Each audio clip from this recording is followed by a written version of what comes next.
everybody. I think we had a great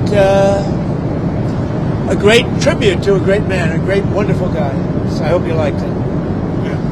You know, Doug, if you have any energy questions, we're ready. At the end of the ceremony, Mr. President, you and Erica shared a moment. If you don't mind me asking, what words did you have for her? I've gotten to know her over the years. She's great. You know, Charlie always used to say she's very smart. He would always say that. You don't necessarily say that about a lot of people, but he always felt she was. And she's got a good heart, and, she's got a shot at making it even more special if you think about it. She's going to do good. I think she's going to do a good job. That's a hard thing to do. You know, it's one thing to make a speech, but with that, for her to make that speech, because they had a really good relationship. Mr. President, I'm with Turning Point USA, and we just want to say thank you for being there. Thank you for speaking, and we offer our deepest condolences because I know Charlie was a friend of yours. Well, that gentleman right there was pointing at you, and I like his question. So that means he thought you would, or make a statement just like you. They're married. Are you married? Yes. Congratulations. When did the ceremony take place? I was just wondering. He is. He's the best. I was just wondering because there are a number of spots in and around the White House that are named after specific people. I was wondering if you would be considering naming something after Charlie to honor his legacy. Yeah, there are different little areas. Yeah, I like that idea. But we're giving him, I think, even more importantly, the Presidential Medal of Freedom, which is the highest civilian. I guess they say, if you think Congressional Medal of Honor is for military, and this is for the civilian. So that's a great tribute to him. Great guy. Any details around that upcoming event that you can share with us? Any further details about that event? I think the event was just a flawless event. It was beautiful. I thought the last song was incredible, the way it was as we were leaving. In fact, I think I said, who is singing that song? And I think what I'll do is I'll grab it and I'll use it at rallies. We have rallies to get people elected, and I'll use it at some of the rallies. Wasn't that beautiful? That was the best rendition I've ever heard. Mr. President, what can you and your staff do to make sure that over the next 3 years that you carry forth the vision and the faith of Charlie in a way that honors him? What can you guys do over the next 3 years? I think it's going to be automatic, actually. And I think Turning Point is going to be a very big factor. I mean, you see the people. Now, the press reported 200,000 because they're, different areas, different stadiums and everything. There's a lot of people. That's an NFL stadium. I think it's going to be automatic. I really do. I think it's automatic. They're great people. He had a good staff, and they're great people. Mr. President, everyone... How did your husband do with that question? I thought quite good. Great. Mr. President, everyone's saying that Charlie brought you and Elon back together. Is that true? Well, Elon came over and said hello. And no, it's nothing to do with that. I thought it was nice. He came over, we had a little conversation. We had a very good relationship, but it was nice that he came over. Dana White was there, the great Dana White. The big question is having the UFC fight I know you won't accept tickets because you're with the fake news. You're not allowed to accept tickets, but we're going to have a UFC fight right at the White House. And we're going to end up probably 6,000 people in front of the White House, and then on the ellipse we're going to have 80 or 90,000. It's going to be an unbelievable event, but a lot of people are talking about it. Question for you, an energy question. You've been calling. We have the right man. Go ahead. I got the experts. You've been calling on Europe to stop buying Russian oil. The U.S. has imported $755 million worth of Russian uranium and plutonium so far just this year. That's up from the Biden administration last year, about $100 million. Can you ask Europe to cut off purchasing those kinds of products? Doug, do you know anything about that? Well, yeah, absolutely, but this goes back not only drill, baby, drill, but we've got to mine, baby, mine. We allowed ourselves to fall under dependence of both China and Russia for critical minerals. America buying uranium from Russia is not acceptable. And so we're working very hard, Secretary of Energy Chris Wright, myself, to make sure that we've got a plan so that the United States can get back into domestic enriched uranium production as quickly as possible. Sir, on Venezuela, you said that, let me quote your tweet here. No boats in the water anymore. Yes, well, you said... Additional boats. You don't even find a fishing boat. You don't even find cruise liners anywhere. There's nothing in the water near Venezuela. It's actually strange. You know what that means? That means there are no drugs coming in. You said that the price they'll pay will be incalculable if they don't take people back. What does that mean? Well, you're going to have to figure that out. Mr. President, That one, yeah. Mr. President, on your autism announcement tomorrow, multiple news outlets are reporting that you plan to tie Tylenol to increase risk of autism. Can you confirm that? We're going to see tomorrow. We're going to do it tomorrow, but I think it's a very big factor. I think you'll see what it is tomorrow. We have various things, but you'll see what it is tomorrow. I think it's going to be a very important news conference, and we want things to take effect immediately. You know, if there's a question, even if there's a question, you just do it, right? But great research has been done. You know, if you think that, let's say 15 years ago, they had 1 in 10,000 were born with autism, and now it's, think of it, 1 in 12, 1 in 10. Boys, 1 in 10 or 12. Two different studies. Girls, it's 1 in 20. Can you imagine 1 in 20? And let's see, 22 years ago, it was 1 in 20,000. But it got down to 1 in 10,000 about 17 years ago, and now it's 1 in 12. Actually, boys are 1 in 12 and 1 in 10.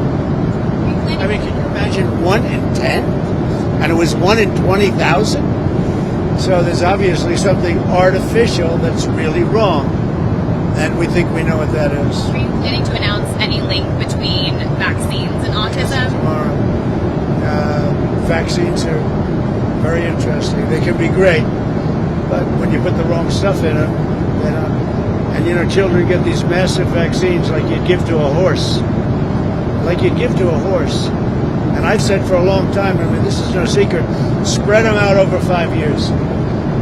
Get 5 shots, small ones. Did you ever see what they give? They give, I mean, for a little baby to be injected with that much fluid, even beyond the actual ingredients.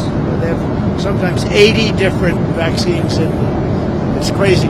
It's you know, that's a common sense thing too. It's like you're shooting up a horse. You have a little body, a little baby, and you're pumping this big thing. It's a horrible thing. So I've always felt that. But we'll be having a big discussion tomorrow about autism. Mr. President, your son had a very welcoming message today, welcoming people to the Republican Party. Love of country, love of family, love of God.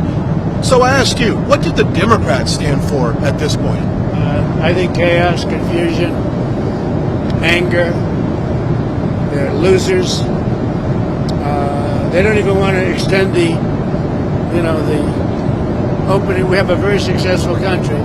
If we gave them everything they wanted, they're deranged. If we gave them everything they wanted, they wouldn't extend, in my opinion. You know, they say, oh, they want to meet with me. It's nonsense, but I'll meet with them.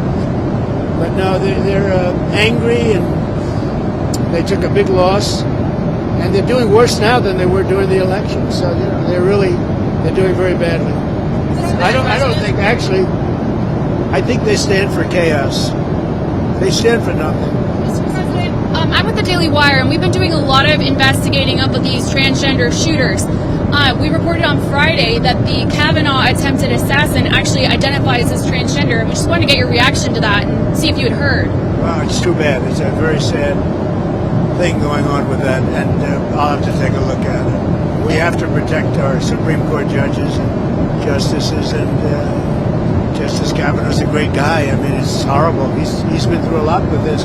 All of them have, in a way. They didn't give him the proper protection, and we are giving. You saw what, numerous bills, but we just passed another one. We have to protect the Supreme Court. We have to. And on that same note, there's been so many different shooters who either Charlie's killer lives with a guy who's transgender, the Annunciation shooter was transgender, the Covenant shooter was transgender. Should the FBI be investigating transgender extremism? We're looking at that, and it seems like, is that just a, what's the reason for it? Yeah, there seems to be something, but we're looking at it very strongly. Something seems to be going on, but you can't make that statement yet. We're looking at it very closely. Mr. President, back in 2020, 2021, you were banned from Twitter, Facebook, basically every single platform on God's green earth, sir. And now, Many people on the left want to throw out cries about First Amendment claims after Jimmy Kimmel's show was canceled. Do you find it hypocritical, sir, after what they did to you? I did his show before I ran for politics. I did his show many times, and he was never one of the top people. Do you remember during the Academy Awards when he read my truth just before giving out the Best Picture award? And I said, and what he read was that he's the worst host in the history of the Academy Awards. Look, Jimmy Kimmel suffers from two things. First of all, he said a terrible thing about Charlie. But he also suffers from the fact that he's got no talent and he's got no ratings. A deadly combination. That's deadly. Right? When's the National Guard going to be arriving in Memphis? You said they'd be coming soon. Yeah, very soon. And we're going to straighten that up, just like we straightened out Washington. And we're not letting Washington go, by the way.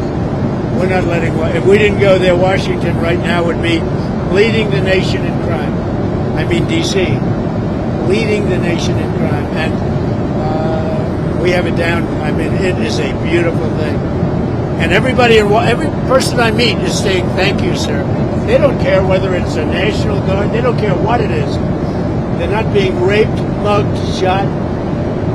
Washington, D.C. is now a very safe city. And you know what? I drove through it yesterday. You probably saw. Everything was nice. The grass was.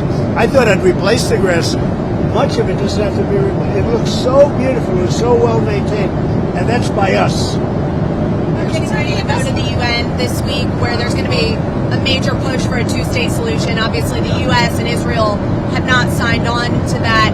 Is there still a possibility in your mind that there could be a diplomatic solution to this conflict? So I'd like to see a diplomatic solution. There's a lot of anger and a lot of hatred, you know that. And there has been for a lot of years. This is not something new, but hopefully we'll get something done. We're studying Gaza and dealing with Gaza very strongly. That's a real mess. The investigation is still ongoing into Charlie Kirk's killer and whether he had ties to groups. But do you have a sense now of whether You look at what they've seen a lot for an investigation that's ongoing. I think they've done an incredible job. Have Even they found? the shells, so many different things. I mean, what's to say? Have they found direct links to? You mean about other Yeah, people? and like, does that affect your decision about how to proceed in terms of pursuing these? I think, as far as I'm concerned, but they're going to do a final report. Whether other people involved is what you're asking. It would look to me like not. Now, he did have a friend, but I don't. The friend seemed to be a little bit surprised. Mr. President, in regards to Pam Bondi, who should she focus on as far as bringing accountability? Everybody, really. It's a big office. She's doing a good job. But focus on everybody. There are a lot of crooked people that were here before me. You had people that almost destroyed our country. If I didn't win this election, our country would be destroyed. We wouldn't have a country right now. Thank you very much. Thank you for Thank you very much.